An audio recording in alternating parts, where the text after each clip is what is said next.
So இதுதான் வந்து first process பண்ணிகிட்ருக்காங்க. எல்லாம் ஃபிட் பண்ணியாச்சு. ஃபிட் பண்ணிகிட்ருக்காங்க. ஸோ ஃபிட் பண்ணதில் வெல்டிங் பண்ணிகிட்ருக்காங்க. ஸோ இது வந்து ஹாஃப் ப்ராசஸ்.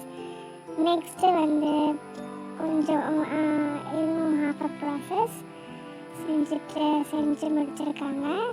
இது வந்து ஃபைனல் பெயிண்ட்டுக்கு முன்னாடி பண்ணுற ப்ராசஸ் இது பார்த்துக்கோங்க. நெக்ஸ்ட்டு வந்து இதுதான் வந்து ஃபுல் ஒரு டேபிளோட அந்த ஸ்டாண்டோட ஃபுல் பிக். யாராச்சும் இந்த மாதிரி செய்யணுன்னா ப்ளீஸ் டூ ஃபாலோ. நீங்கள் வந்து ஆர்டரும் பண்ணலாம், ஆர்டர் ப்ளேஸ் பண்ணலாம்.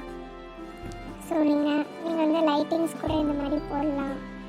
ஸோ ஹாலில்